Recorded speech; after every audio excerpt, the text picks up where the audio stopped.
dysfunction is such a tricky thing. We can become pacified in it. It'll numb you and pacify you, and then you just allow it to cripple you. Mm. And then we'll walk around wearing it like a badge of courage. Come on. Get out Come of here on. with Come that, on. right? Come on. We got to let that go, right? You're listening to the Slide Podcast with Tavares Bethel. What we attempt to do is to always speak blunt, blood raw, straight from the city of Jacksonville to connect economics, politics, education, and the street. So we slide on every concept. We slide on every topic. We're going to just jump on and we're going to slide. This podcast is sponsored by Raise It, a donation platform making change with change.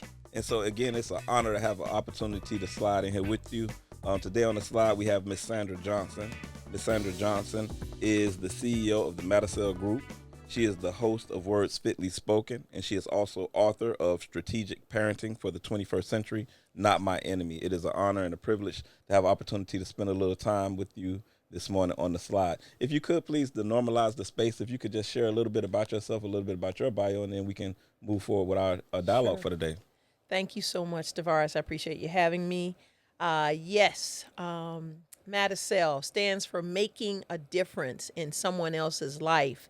And I really rolled into that. I'm a journaler, so I like to journal. And I had wrote some things in journals years ago.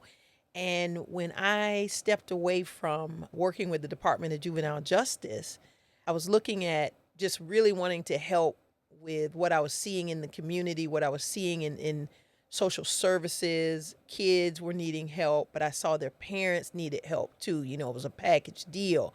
And, you know, in getting involved in that, it's going to be because of my own personal background. But in coming up with the name MADISEL for my business, it had to do with me just journaling and just realizing that's what I had been working on. That's what I had been about. And so being born in Chicago, raised in Jacksonville, Duval, yeah, I love my city. I love the state that I've been raised in, love the state I was born in. And just seeing a lot of tough stuff as a kid growing up, and just very thankful, though, for grandparents who stepped in to help rescue us from some chaos, bad choices that grown-ups had been making.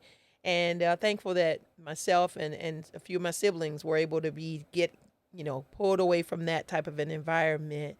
And, I look back, Tavares, and I realized, making a difference in someone else's life, it was because someone made a difference in my life. And that would be my grandmother. And the investment that she and my grandfather at the time, their sacrifice, what they had made, and just realizing, I think I was probably 13 years old when I recognized, hey, you know what? I want to do something that's going to help kids to recognize you ain't got to go down because parents made bad choices or because they didn't know any better, or they didn't choose better. Because sometimes I think we let people off the hook saying they don't know better. Some people have the resources, they don't do better with what they know. So I don't let you off the hook that easy. I think we're all here to work. We're all here to help make a difference in someone else's life. I think that's a part of what living is, right? You share the journey, you share the road, you share the meal, you share the experience, you share your time, right? That's what makes it, and I believe that's what has been making it for me. And that's beautiful that you conclude like that, because as I was sitting here, I was thinking, what powers you, right? Like, we share a little bit about our past and those things that kind of drive us. But in order to make a difference in someone else's life, it requires a lot of energy, a lot of effort, and a lot of individuals who are the recipients of that kindness may not even be familiar with the emotional toll that it takes on the individual in order to be able to make themselves available for use like that. So what powers you? How do you power through, all of those difficult emotional energies that are associated with assisting other individuals? Absolutely. Great question. So when I think about what powers me, it's going to be, love. So it's coming to understand that part of emotion, our emotional self. We have a love as a part of our emotional self that, we talk generically about way too much. But when I think about it, you know what? That love was about sacrifice. And so if I'm going to be involved in the business, I'm going to have to be willing to sacrifice. And so now the heart behind all of that is going to be my faith. All right. I'm just going to go ahead and put that out there. Having a faith in God and believing that he's the author of love. I didn't get mine from Walmart. Somebody else may run out and get a special, but not me. I need something that's going to last throughout time. And it was here before I got here, and it's going to be here when I leave. So there has to be a creator behind that. So that's where the heart of it. So when I pull one aspect of the heart, I'm going to take the love aspect and say, you know what? I had some family members who showed love. So I got to go out here and I got to demonstrate that. Well, what does love look like with legs? Come on. That's the reality of it, right? You know, we can talk about it on a Hallmark card, but really what it looks like with legs is really where it lives, right? How you walk it out, how you live it out. Hold on now, because what you sitting here insinuating is that love is more than just that warm, fuzzy feeling You that I better get when I believe gaze it. over there in your eyes. That's right. You can keep that. You can keep that. Because a whole lot of things will make you have some warm and fuzzy feelings, okay? But what's going to stick with you? Man, when they're down and out, when they're crying, when we hungry, you know what? You can keep your fuzzy feelings. Come on. I need you to go ahead and walk something out. Show up for me, right? Show up, you know? And like, I don't like to use, I'm going to jump here with this one, man. You know, because men get a bad rap. I don't like it the way sometimes as women, we give men a bad rap and we put you guys in this category. Oh yeah, all the deadbeat this and deadbeat that. No. I think anybody can make a choice to not show up, whether it's male or female. And in my case, you know, I had to come to a place to where even with my mother, I had to say, though she had chose drugs, drugs chose her, whatever that may have been, the alcoholism, all of that stuff. You know what? It had to be hard at some point, right? For her to say, I can't do this. I need help. And the fact that she asked for help, she let our grandparents come in. And we were the grandparents that took us were the dad's parents. And that's not the norm. That's not, yes, right? That's yes. not the norm, especially in the 60s and the 70s. Definitely, right? They were just shunning the grandkids. But our grandparents, they saw us as their son's kids, and it was like, no, we got to go get them. You know, he's making bad choices with drug dealing, drug using. The mother was making bad choices with drugs and alcohol. So somebody had to love, right? Somebody had to put some legs out there and go get those kids, make that sacrifice, right? Make sure we ate, make sure we were safe, you know, because you know, it was hard out there for a pimp. Yeah. All right. It's hard. It's hard out there for a pimp. You know, especially in your particular situation, because I know during that time period, my mom used to say, you know, mama's baby, daddy's maybe. Right. Right. So to have your father's parents, you know, willing to go beyond, you know, the stereotypes of that day in order to be able to attend to the needs of those children. That's and right. Don't look at the benefit for us as a community. We get you. Absolutely. Right? Absolutely. Right. So they paid it forward and they made an investment in something that, you know, we don't even really understand the level of the sacrifice that they made. And we also don't understand the level of the impact because you still write in your testament. You got that right. I'm not done yet. Come on, man. Got work to do. Yeah. Got work to do. And we have so much to do. So here currently in the city of Jacksonville, where is Jackson? What is Jacksonville? A lot of people, you know, they hear Duval, right? We hear that, right? And but for years, Jacksonville, I believe, being here now, I'm from Miami, Florida originally. Right. Man, I wish I'd have knew about Duval in the 90s. Right? Yeah. I probably wouldn't have had to go serve 21 years and 4 months, 18 days in the United States military. I could have just came here where I was supposed to be from the beginning. But tell us, what is Jacksonville? Jacksonville for me it's where my family is. Okay. So I do have family still in Chicago, in the state of Illinois. I love them. But Jacksonville is where I think I found some order from the chaos, right? I found some structure from all of the bumpiness of things, coming to even understand, you know, what goes on. And hey, it's good and bad everywhere, right? Because as long as it's going to be people somewhere, you know, it's going to be some drama, right? That's what happens. But Jacksonville, I think for me would be family. It would be where I just started realizing, hey, I want to serve. I want to make sure that I can MADISEL this thing, right? Right? To make a difference in someone else's life. And I think that's what the city means to me, is being able to do that. Now, at the same time, don't get it twisted. I am totally a fan of wherever the need is, let's get it served, okay? So, but I love that the technology lets us do that, right? I can sit at my Jacksonville space, but I want my product to go international. Right. Cover the states, cover this country, and step outside this country, because that's where I want my products to go. I want parents in other places to understand they can get support. I want teenagers in other places to know they can get support. So, I think when I go back to that Jacksonville, I would say this is my my starting point. That's what it means to me. This is my base, because I know I can always come back to it. But it also helps send me out like a springboard, sends me out to other places, right?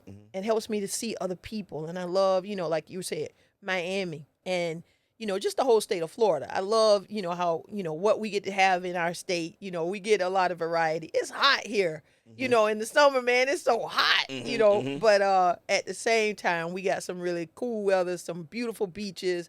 We got some great relationships that we get to have in it. When you make your city your home, and I think that's a mindset, right?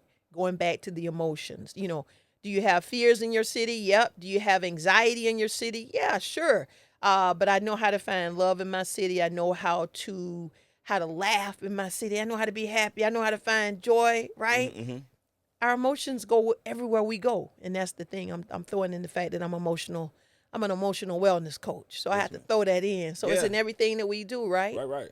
Because we need coaching. We need somebody to help us be able to determine, what gap to take on the running play, or, or who to pass the ball to when we're in the half court offense. Absolutely. We need somebody to teach us, because we focus too much today on all of the madness that exists in society right now. And it's a lot to keep you consumed, but there is another world that you can choose to live in. And right now, I believe we choose dysfunction because we know it. We're so familiar with it. But it takes individuals who can, elevate out of the dysfunction to be able to show, kind of like Plato's allegory of the cave. Hey, I'm out here, and it's something that's different out here. But then when we return back into that cave-like experience, and for anybody who don't know what Plato's allegory of the cave is, I'm the high school dropout in the room. So go ahead and Google Plato's allegory of the cave. You know what I'm saying? That's excellent. I love it. This is simple. That's right. See, man, we're in a position right now where you don't have to be, what society would categorically or stereotypically identify as a person who will be successful or a failure. Because if we limited it to those things, then by what function am I able to sit here in the space in order to be able to have a dialogue such as this? Because statistically, we probably should have been going a long time ago. However, because we are here, we prove that it can be done. So we don't have to just sit around and just reside on those things that are emotionally draining, right? Find a coach, find somebody, and in here, shameless plug, right? And in my groundbreaking book, How to Become a Six-Figure Earner, I like it. Go ahead. You can read that you should always have somebody on your team that has that skill set. That's excellent. Because unfortunately for us, I'm gonna tell you, and it's just my opinion, as we just dialoguing. What we do is we're more nosy and messy than we are helpful.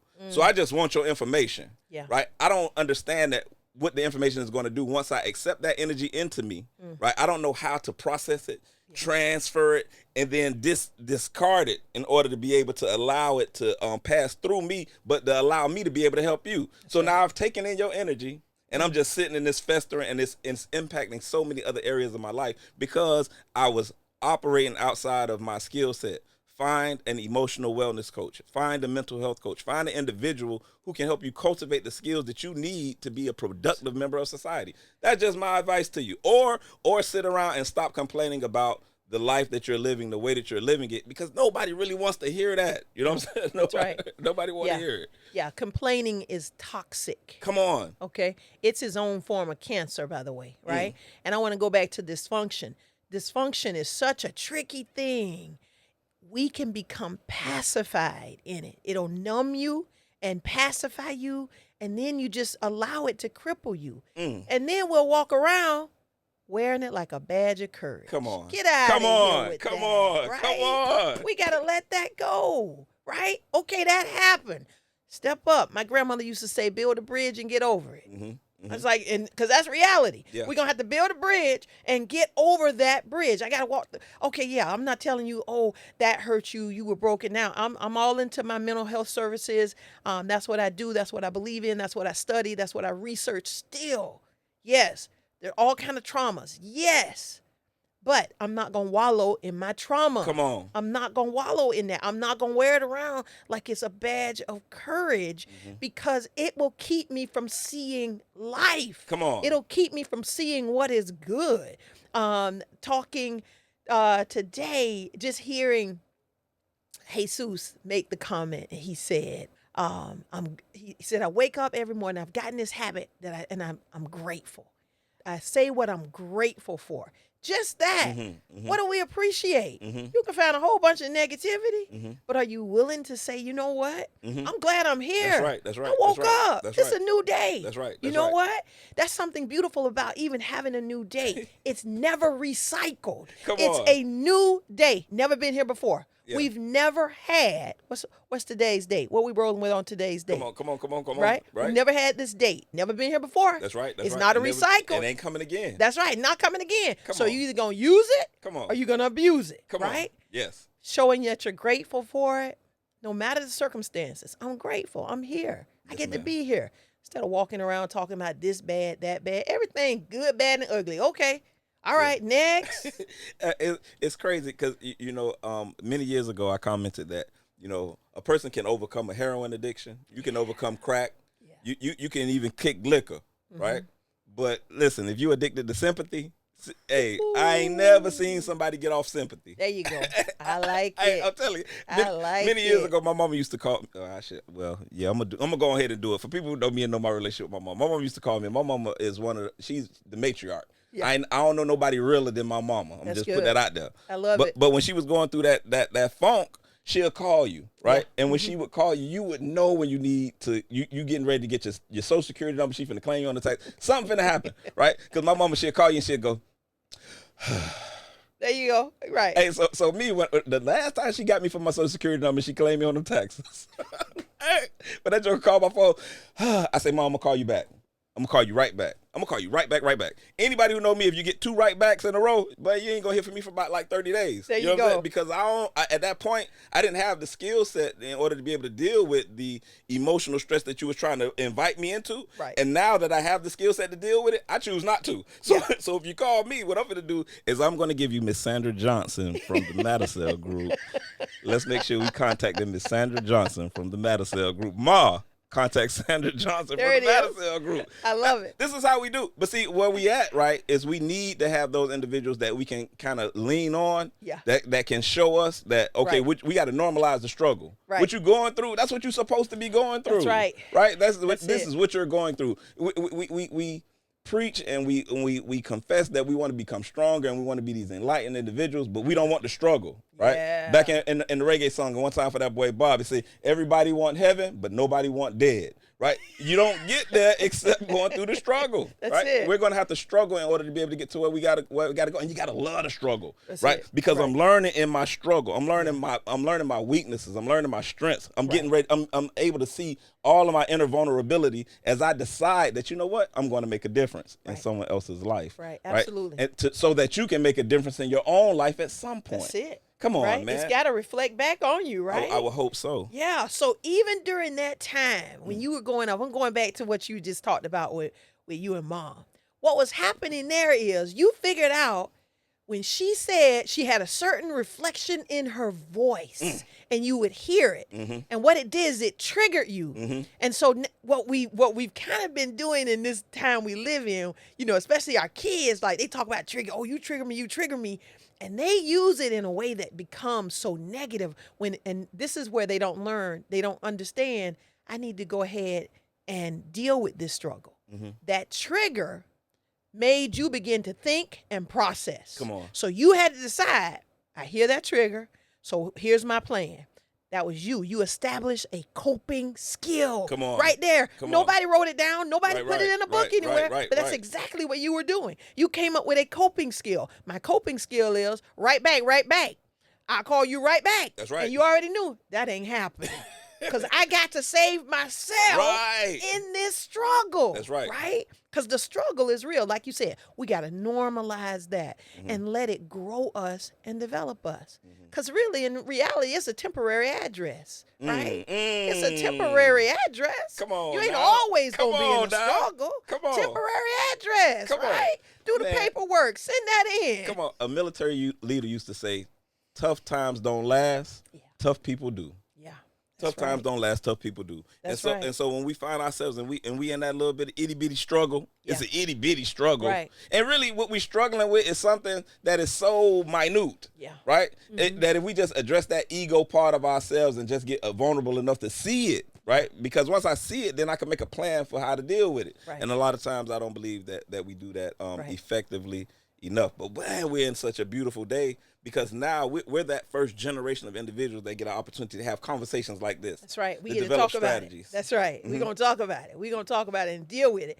And so when I also picture, there's this story, it's called the butterfly story, and I use it for a lot of my clients. And what I do with this, it's just a one page write-up, and it talks about how the whole process of the metamorphosis and the beautiful thing, we all love to see a beautiful butterfly, right? And the thing about it with the butterfly, when it's going through its process, right, that whole metamorphosis, and it goes through all those different stages, it gets in the cocoon, and the story goes like this. Someone saw the butterfly struggling to get out of the cocoon, and because mankind thinks they know so much, you decide to go get a pair of scissors and cut the butterfly out of the cocoon. Well, what ends up happening is a deformed insect. It's deformed. It can't do it. It was created to do. Why? Because somebody had to rescue you from your struggle. Instead of you understanding the chemicals that are created in the struggle. Come on. Is what brought the beauty. Come on. Come on. Okay. Hey, hold on. This was the spoken word. Go ahead and Hey, snap you gotta on say it again. You got it. The struggle is what brought the beauty. Come on. We all can appreciate the butterfly, so we have to be careful even when we're helping somebody else. Let me make sure I don't get in the way of what this struggle needs to teach you. Because sometimes, like this rescue, and I can tell you, especially being a woman, we got this thing about us a lot of times where we get that Mighty Mouse syndrome. Here I am to save the day. Some of the days don't need to be saved, right? So some people, you got to let them go through some of their struggles, right? So with men, right, you guys think y'all always got to have the right answer, right? And sometimes for a woman, we just need y'all to listen. You ain't got to fix it. Just sit down and shut up and hear me, right? So all of that kind of stuff goes on. So we have to be very careful. We don't try to come in and rescue like the person did by cutting the butterfly from the cocoon. You took away that the struggle I needed to have to develop into the beautiful creature I was designed to be. And when you look at butterflies, there's beautiful uniqueness, right, about them. None of them solving cancer, though, right? Ain't none of them raising kids. Ain't none of them fighting a good fight out here. Right. They're just butterflies doing their thing. So even much more beauty in you and me, everyone who listening and watching this, right? So much more beauty and depth to us.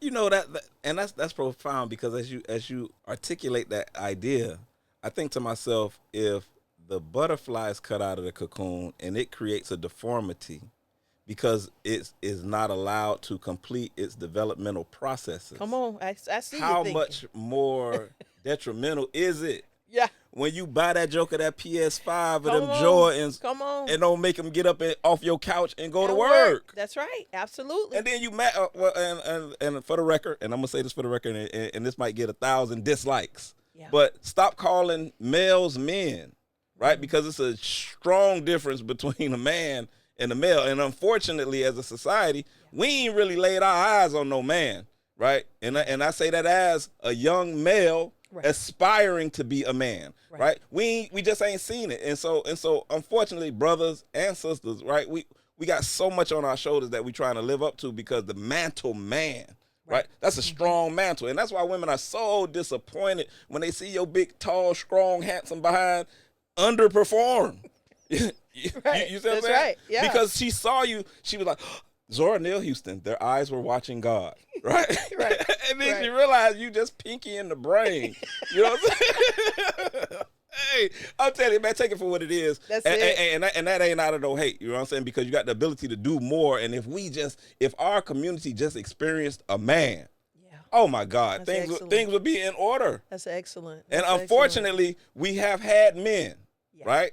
And we have allowed, societal constructs to direct us away from the men that the universe gave us. Right. See, unfortunately, we don't get to pick our men. Right. Right. Men of We character, receive them. men of depth. Right. That's right. Right. We receive Marcus Garvey. We receive Malcolm. We receive Martin. We receive Elijah. We receive the Honorable Minister Louis Farrakhan. You don't get to pick them men. You got to accept them men and their leadership, and then you follow their direction. Our women are suffering because, as men, we fail to follow the examples of the men we've been given. And so now I'm gonna take the advice.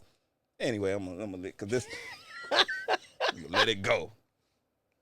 I'm gonna let it go. All right. I'm gonna let it go. You in there. You in there. Because they ain't ready yet, right? Because we ain't ready yet. We ain't ready yet. And so We're gonna build up. We'll build up. It's not to be that controversial in episode 1. Thank you. Right? Thank you. Because I got to get you back 37 more times. All right. I need you to agree right now that that's what we're doing. All right. Because we got to do this until we get people to a level of consciousness that allow them to be able to face all of the ugly that is preventing us from being able to, acquiesce into our desired level of performance, our optimal level. So what does the future look like for us as we get ready to conclude this experience? Let's provide some solutions or some recommendations for individuals.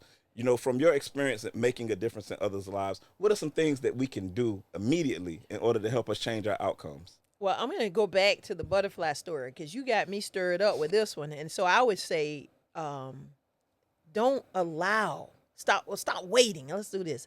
Stop waiting for somebody to cut you out of the cocoon before your season, right? When everything you need in you is already there, you got to work through it. We want the easy button, right? Oh, let me push the easy button. Let me put it in the microwave. Let me get this, let me get this quick cook. And it's like, hey, your development, your journey, your life has never been about the quick, right? It's not the quick and the easy. It doesn't mean that everything is a struggle either, right? Some things we have created struggles because we want our way. We don't want the right way. We want our way, right? And so even going deeper into that, I would say, I have to start acknowledging, let me acknowledge where I've been hurt. Let me acknowledge my hurt. Acknowledge where you've been hurt. If the person is around that you can get healing from, tell them you've been hurt. But you got to accept it first. You got to stop pretending that it's not there, that you didn't, and it could be your mess up that the hurt's there. Somebody else's mess up. Some things we have to be willing to just let go of. I think one of the things I've noticed, especially just some challenges lately, we're so easily offended. Oh, that offended me. That offended me. Some things we have to decide, even if they offend me, I don't have to be so hard on somebody else because I was offended. Because really, it's about me. It's about me that, I don't want to tolerate this and I don't want to tolerate that. And we start throwing little words around and say we building boundaries. Boundaries really are about you. They're not about you trying to control somebody else. Yes. It's about you controlling your own self, right? Yeah. We always trying to figure out a way to control somebody else. Waste of energy, by the way. Top of the line, waste of energy when you try to control someone else. So take a look on the inside. If there has been a real hurt, acknowledge the hurt. And start looking to get the healing for that hurt without blaming everybody for it. Hey, I was hurt. Okay, let me start working through this first, right? And I think if you don't acknowledge that, you can't move anywhere else. Yes, ma'am. I got to acknowledge that I've been hurt. Thank you. Thank you so much for spending time with us today. It's an honor and a privilege to have had an opportunity to meet you. It's an honor and a privilege to have an opportunity to work with you and build as we go forward. You have been a phenomenal guest, and you provided so much timely information to those individuals who have opportunity to view this podcast and this video. And as we close, what I would like to say is I would just like to echo individuals who have been hurt. Now, let's remove the stuff away from it really quickly, and because I want to talk to a targeted group of individuals. I'm not talking about people who found out that their significant other was cheating on them. That's not what I'm talking about, right? Okay, that is hurtful, right? And it may require for you to go and spend thousands of dollars in counseling, right? Or into some really deep prayer. I'm talking about if you were a victim of a trauma, like somebody raped, molested, beat, robbed, disrespected, violated you. If you've never spoken with somebody and you've been through a trauma like that, right now, today, contact someone. Yeah. Don't wait any longer. If you haven't gotten the assistance that you need, it's going to be very difficult to live the life that you deserve because you haven't resolved those things. And I don't care how normal you feel right now as you're sitting right here, right now. If you've been through a trauma, please reach out and contact someone. And that's the takeaway that I would like for you to take away from this particular message with this particular podcast episode. And again, we got Miss MADISEL from Make a Difference in Someone Else's Life.